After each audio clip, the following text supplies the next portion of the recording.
woman behind the bank counter looked at me with sympathy and said, "I'm sorry, ma'am, but according to our records, you passed away last month." For a moment, I thought she was joking. I stood there, holding my purse with both hands, the soft hum of the air conditioner filling the silence between us. Sunlight streamed through the tall windows behind me, warming the polished floor. Everything around me felt ordinary, except her words. "I'm sorry," I said quietly. She hesitated, glancing down at her computer screen again. "Margaret Carter," she read carefully. "Date of birth, May 17, 1951. She looked back at me, her expression uncertain. "That's me," I said. Her fingers hovered above the keyboard. "But the system shows the account holder is deceased." Deceased. The word echoed strangely in my ears. I felt my grip tighten on my purse. "That's not possible," I whispered. She gave me a gentle, apologetic smile, the kind people use when they don't know what else to say. "I understand this must be upsetting." Upsetting. As if I had misplaced something small, as if I hadn't just been told I no longer existed. "I'm standing right here," I said. She nodded slowly. "I can see that." Behind me, I could feel people shifting in line, their quiet impatience brushing against my back. She leaned closer, lowering her voice. "The account was closed 3 weeks ago. The funds were transferred to the listed beneficiary." My heart skipped. "Transferred? Who authorized that?" I asked. She hesitated. "I'm not sure I'm allowed to discuss those details." "I am the account holder," I said, my voice trembling. She looked at me carefully, then back at her screen. Her expression changed. Confusion, concern, fear. "There's a death certificate on file," she whispered. My breath caught. "A death certificate?" She nodded. "Yes." The room felt smaller suddenly, the air heavier. "I never signed anything," I said. "You wouldn't have," she replied softly. My hands began to tremble. Someone had declared me dead. Someone had provided proof. Someone who knew my full name, my birth date, my life. "Who submitted it?" I asked. She hesitated again, then slowly turned the monitor toward me. At the bottom of the document, beneath an official stamp, was a signature. A name I recognized instantly. Michael Carter, my son. The world tilted slightly beneath my feet, because at that moment, I realized my own child had told the world I was gone. For several seconds, I couldn't speak. Michael's name sat at the bottom of the document, clear and unmistakable, written in the same careful handwriting I had watched him practice when he was a boy. The letters were steady, confident, permanent. My hands began to tremble. "There must be some mistake," I whispered. The bank clerk shook her head slowly. "This certificate was processed through official channels," she said. "It was verified before the account was closed." Verified. The word settled heavily in my chest. I stared at the screen, searching for something, anything, that might prove it wasn't real. But there it was. Margaret Elaine Carter, deceased, date of death. Last month. Last month, I had been sitting in my kitchen, drinking tea beside the window. I had spoken with Michael on the phone just 2 days later. He had asked me if I needed groceries. He had asked me if I was feeling well. He had known. "Ma'am," the clerk said gently, "are you all right?" I forced myself to nod, though nothing inside me felt steady. "Can I get a copy?" I asked. She hesitated. "I'll need approval from my manager." She disappeared into a small office behind the counter, leaving me alone with my thoughts. People in line whispered quietly behind me. I could feel their eyes, their curiosity, their doubt. After all, how often does someone stand in a bank and insist they are alive? I moved to a nearby chair and sat down carefully, my purse resting in my lap. Michael's face filled my mind. He had visited me just 2 weeks ago. He had sat at my kitchen table, drinking coffee, talking about small things: his job, the weather, the neighbor's new fence. Nothing unusual, nothing urgent, nothing that suggested he had already erased me. Why would he do this? The questions circled endlessly in my thoughts. Had he made a mistake? Had someone pressured him? Or had he done it deliberately? The office door opened, and the clerk returned with an older man wearing glasses and a dark suit. "Mrs. Carter?" he asked cautiously. "Yes." He studied me carefully. "We've reviewed the file," he said. "According to the documents we received, your son reported your passing and submitted the required paperwork." Reported, submitted, as if my life had been nothing more than a form to complete. "I'm standing here," I said quietly. He nodded. "Yes," he replied, "and that presents a serious problem." He handed me a printed copy of the certificate. The paper felt cold in my hands. Official. Stamped. Final. At the bottom, beneath Michael's signature, was another line. "Beneficiary authorization completed beneficiary." My stomach tightened painfully. Michael had always been listed as my beneficiary. He would inherit everything: my savings, my home, my life. All he had needed was for the world to believe I was gone.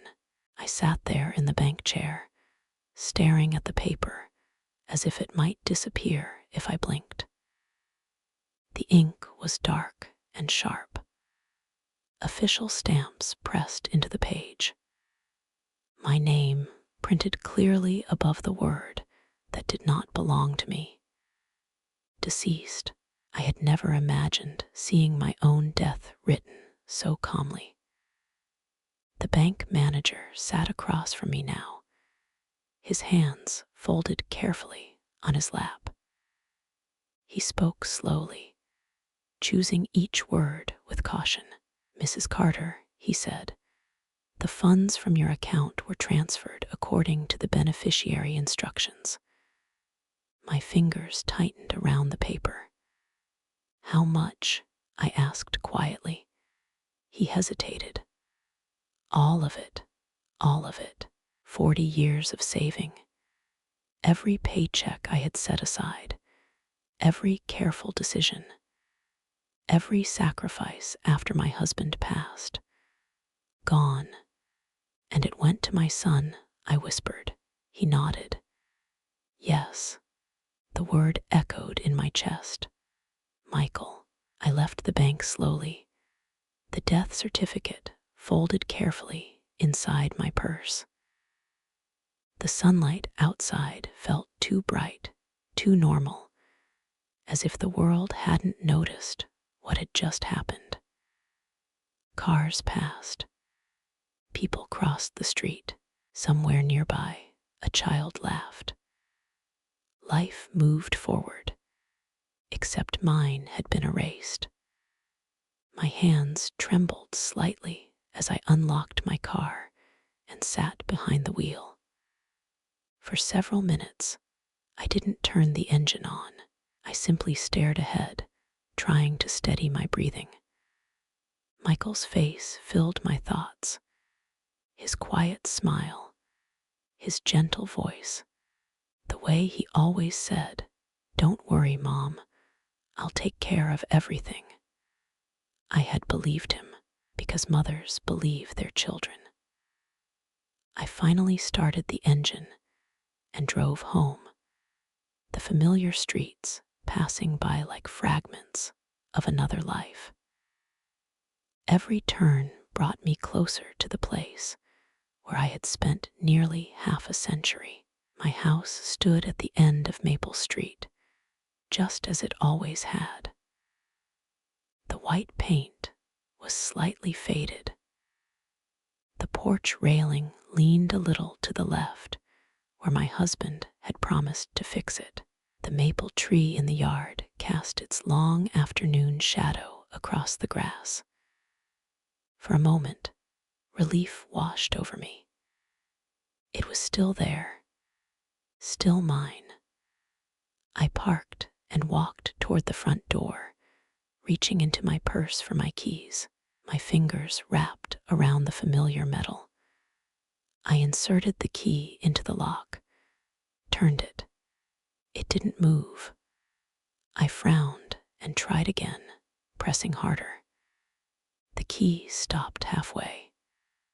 Cold realization crept into my chest. I pulled it out and stared at it. It was the right key. It had always been the right key. I tried once more. Nothing. The lock had been changed. My heart began to pound. Michael. He had done this. He had come here while I was alive, while I was sitting in my kitchen, while I was trusting him. A car slowed behind me. I turned. My neighbor, Mrs. Whittaker, stepped out slowly, her expression uncertain. "Margaret?" she asked. I forced a small smile. "Hello, Helen." She hesitated, glancing at the front door. I thought. Her voice faded. "What?" I asked quietly. She swallowed. "I thought your son said you had passed." The words cut deeper than anything else. "He told everyone." She nodded slowly. "He came by a few weeks ago. Said he was handling the house. Handling, not protecting, not helping, handling." My throat tightened painfully. "I haven't passed," I whispered. Helen stepped closer, her eyes wide with shock. "Oh my God." I turned back toward the door. My home, my life locked, taken, while I was still breathing. Helen hesitated. "He was here yesterday," she said softly. My heart skipped. "Yesterday," she nodded. "With a real estate agent." The world tilted beneath me, because in that moment, I realized Michael hadn't just taken my money. He was taking my home too. For a long moment, I couldn't move. The key rested uselessly in my hand, cold and unfamiliar now, like it belonged to someone else. My eyes stayed fixed on the door. On the brass handle, my husband had installed himself the summer Michael turned 10. Yesterday. Michael had been here yesterday. While I was alive. While I was breathing. While the world believed I was gone. "Margaret," Helen said gently beside me, "maybe you should call him. Call him. Ask him why he had erased me. Ask him why he had taken everything without a word." Before I could answer, the front door opened. I froze. A man stepped outside, holding a clipboard. He was younger than Michael, neatly dressed, his expression professional and calm. He pulled the door shut behind him and turned to lock it carefully. My heart pounded. He had locked my door. He turned and saw me standing there. Confusion flickered across his face. "Can I help you?" he asked politely. For a moment, I couldn't speak. I stared past him, through the narrow window beside the door. Inside, I could see my living room. My chair still sat beside the window. My curtains still hung where I had washed and pressed them last spring. Everything was still there, everything except me. "I live here," I whispered. He blinked. "I'm sorry. This is my house." He hesitated, studying my face carefully, as if searching for something he couldn't find. "I believe there's been a misunderstanding," he said gently. "The property belongs to Michael Carter. Michael Carter, my son." "He inherited it," the man added. Inherited. The word struck harder than anything else. Inherited meant I was gone. Inherited meant I had died. Inherited meant he had replaced me. "I haven't died," I said quietly. The man's expression shifted, uncertainty replacing his calm professionalism. "I'm the listing agent," he explained carefully. "Your son is preparing the house for sale." Sale. The ground beneath me felt unsteady. "You're selling it," I whispered. He hesitated. "That's what I was hired to do." My chest tightened painfully. Michael hadn't just taken my savings. He hadn't just declared me dead. He was erasing every trace of my life. The agent glanced at his clipboard. He said there were no occupants. No occupants. No mother. No life. Nothing left to protect. I stared at the door, at the familiar shape of it, at the place where my husband had once stood laughing in the summer heat. And in that moment, I realized my son wasn't just taking what I owned. He was trying to erase that I had ever existed at all. I stood there on the porch, staring at the man who now held the keys to my life. The real estate agent shifted uncomfortably, glancing between me and his clipboard. He hadn't expected this. None of them had. "I'm sorry," he said quietly. "Your son provided all the legal documentation. Legal, official, permanent. As if paper could replace a heartbeat." Helen stood beside me, her hand resting lightly on my arm. "She's lived here for 40 years, she told him firmly. The agent hesitated. "I understand," he said, "but according to the records, ownership was transferred after her passing." Passing. The word felt like something fragile that had been dropped and shattered. I reached slowly into my purse and removed the folded death certificate. My fingers trembled as I handed it to him. "This is what he told them," I said. He read it carefully. His expression changed. Confusion, concern, something deeper. "This was filed with the county office," he murmured. "I never died," I whispered. He looked at me for a long moment. "I believe you," he said softly. But belief alone could not unlock my door. He handed the paper back. "You should speak with your son," he said gently. I nodded, because there was no avoiding it now. Michael had crossed a line no apology could easily repair. My hands shook slightly as I pulled my phone from my purse. For a moment, I hesitated, not because I was afraid of him, because I was afraid of the answer. I pressed his number. It rang once, twice. Then his familiar voice answered. "Hi, Mom, Mom." The word caught painfully in my chest. "Michael," I said quietly. There was a pause. "Is everything all right?" He sounded calm, normal, as if nothing had changed. "I'm standing in front of my house," I said. Silence filled the line. "I can't open the door." Another pause, longer this time. "I changed the locks," he said finally. No hesitation, no apology, just truth. "Why?" I whispered. He exhaled slowly. "I was going to tell you." The same words he had used so many times before. "I went to the bank today," I continued. "They said I'm dead." He didn't answer, because he knew, because he had told them.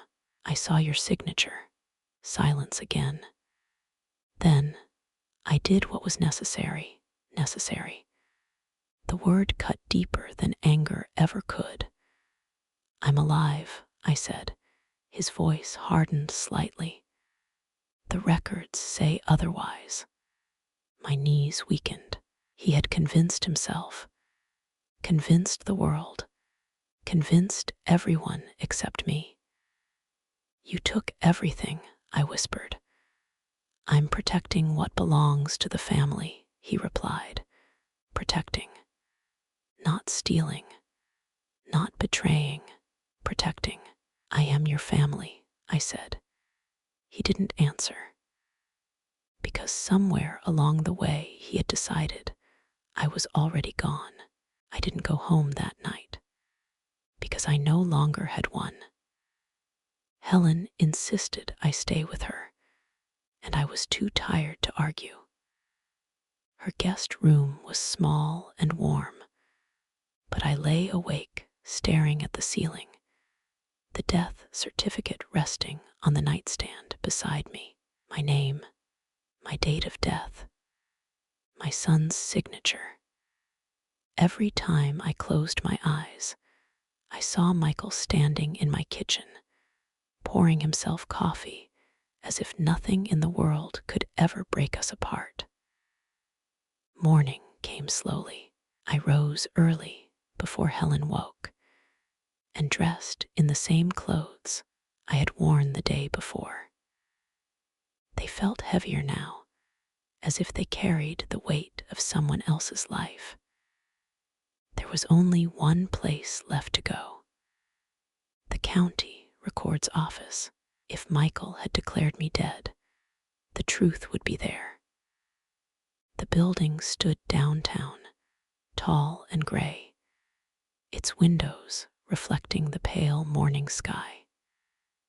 Inside, the air smelled faintly of paper and dust, the scent of quiet decisions made long ago. I approached the front desk. A young woman looked up and smiled politely. "How can I help you?" My voice trembled slightly. "I need to see my death record." Her fingers paused above the keyboard. "I'm sorry. I was told I'm deceased." She blinked, unsure how to respond. "Your name?" "Margaret Elaine Carter." She typed carefully, her expression neutral. Then it changed. Her posture stiffened. Her eyes narrowed slightly. "Yes," she said quietly. The word struck like a physical blow. "Yes." She turned her monitor slightly toward herself, reading silently. "Date of death 4 weeks ago," she continued. I forced myself to breathe. "I'm standing right here." She hesitated, clearly unsure of the procedure. for someone who had returned from the dead. "I'll need to call my supervisor," she said. Minutes later, an older man approached, adjusting his glasses as he studied me. "You're Margaret Carter?" he asked. "Yes." He opened a file and placed it carefully on the counter. Inside was the same document, same stamp, same signature, Michael's signature. But there was something else. A section near the bottom, "Reporting Party. Michael Carter's son." My chest tightened painfully. He hadn't simply signed paperwork.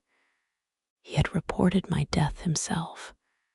Not a mistake, not confusion.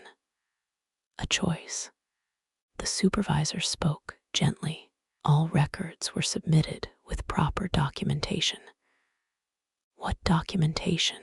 I asked. He hesitated. "A physician's confirmation." The room spun slightly. A doctor had declared me dead. Someone I had never seen. Someone who had never touched my hand or listened to my heart. Michael had convinced them all, because on paper, I no longer existed. And without existence, I had no rights left to protect. I stood there at the county counter, staring at the file as if it might breathe. A physician's confirmation. The supervisor's words echoed in my ears.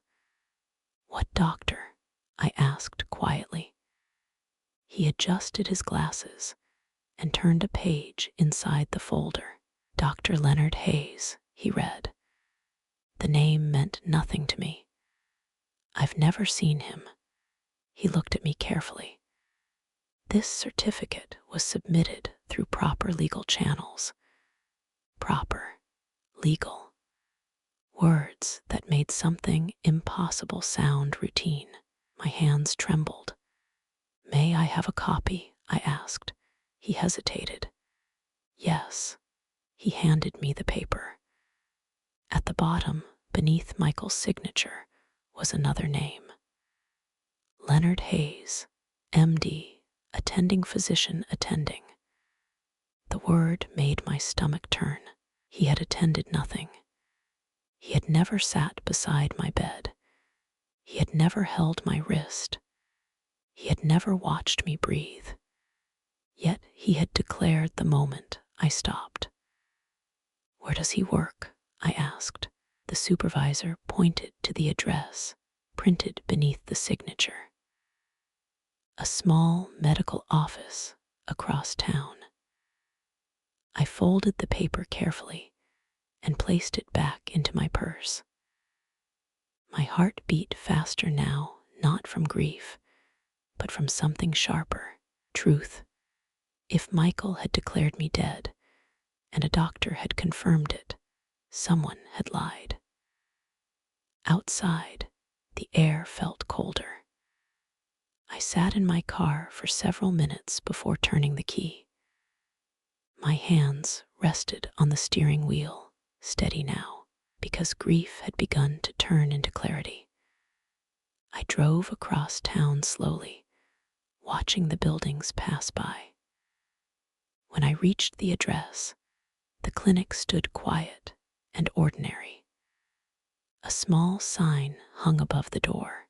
A few cars rested in the parking lot. Nothing about it suggested it had ended my life. I stepped inside. The waiting room smelled faintly of antiseptic and old magazines. A receptionist looked up and smiled politely. "Good morning." My voice was calm. "I need to speak with Dr. Hayes." She typed briefly, then shook her head. "He's not in today." My chest tightened. "When will he return?" She hesitated. "He hasn't worked here in several weeks." Several weeks. The same time frame as my reported death. "Do you know where I can find him?" I asked. Her expression softened. He retired suddenly, retired, disappeared, left behind only his signature. I nodded slowly and turned to leave, because in that moment I realized Michael hadn't just told the world I was dead. He had found someone willing to make it official. I sat in my car outside the clinic for a long time, staring at the steering wheel.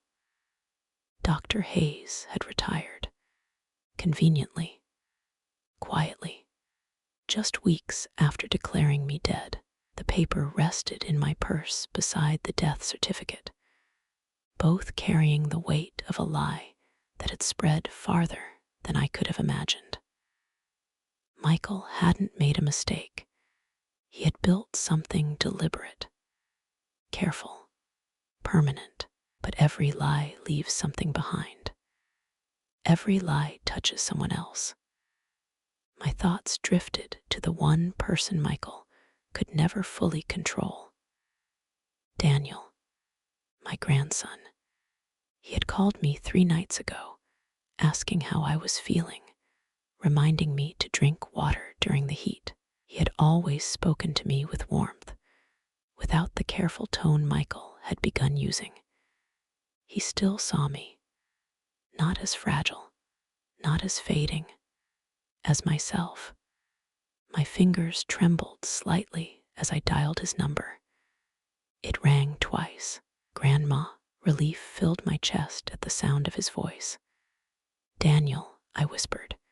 His tone changed instantly. What's wrong?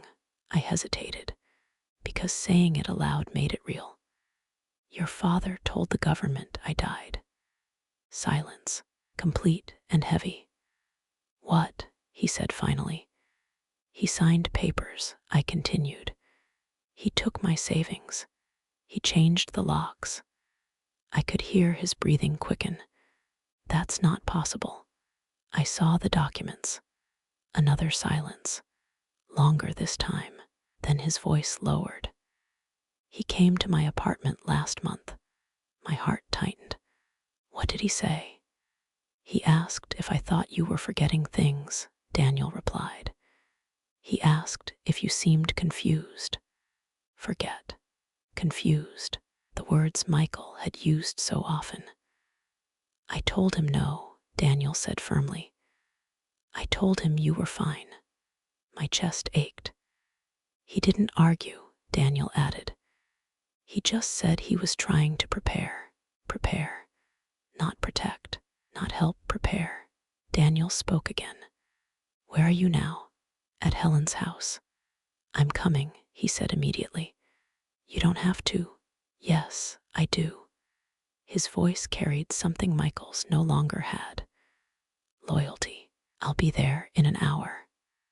When the call ended, I sat quietly, watching the sunlight move across the dashboard. Michael believed he had erased me. He believed paperwork was stronger than truth. He believed no one would question him, but he had forgotten something important. He had forgotten there was still someone in this world who knew I was alive, and who was willing to stand beside me. Daniel arrived before noon. He stepped out of his car quickly and crossed the yard toward Helen's front porch, his face tight with concern. When he saw me standing there, he stopped for just a second, as if he needed to reassure himself I was real. Then he wrapped his arms around me. I'm here, he whispered. For the first time since this began, I didn't feel alone. We sat together at Helen's kitchen table while I showed him everything: the death certificate, the bank notice, the clinic address. He read each page slowly, his jaw tightening with every line. He can't do this, Daniel said. He already did, I replied quietly. Daniel looked up. But he can't make it true. Those words stayed with me. That afternoon, Daniel drove me back to my house. my house. The words still felt fragile, as if they might break. The front door stood exactly as I remembered it, the brass handle catching the sunlight. The lock was still new, still unfamiliar. Daniel stepped forward and knocked. For a moment, nothing happened. Then the door opened. Michael stood there. He froze when he saw me. His face drained of color, his hand tightening around the doorframe. "Mom," he whispered. The words sounded different now. Not confident, not controlled, afraid. "I'm alive," I said. He didn't speak, because there was nothing left to deny. Daniel stepped forward. "We've spoken to the county," he said firmly. "We've spoken to the bank." Michael's eyes moved between us. "You don't understand," he began. "No," I replied quietly. "You don't." The silence stretched between us. The house behind him smelled the same. Familiar, mine. "I thought it would be easier," he said finally. Easier. The word carried the weight of everything he had done. "I thought you wouldn't suffer," he added. I searched his face. "You erased me." His eyes lowered. "I was afraid," he whispered, "afraid of losing me, afraid of watching me grow older, afraid of things he could not control. But fear does not give someone the right to take your life while you're still living it." Daniel placed his hand gently on my shoulder. "We're restoring everything," he said. Michael stepped aside slowly. He didn't argue. He didn't stop us. He simply moved. I walked inside. Sunlight filled the living room. My chair still stood beside the window. The clock still ticked softly on the wall. Everything was exactly where I had left it. Because truth does not disappear simply because someone writes a lie. In the weeks that followed, the records were corrected. The bank reopened my account. The county removed the death certificate. Michael lost the authority he had used to silence me. He still visits sometimes.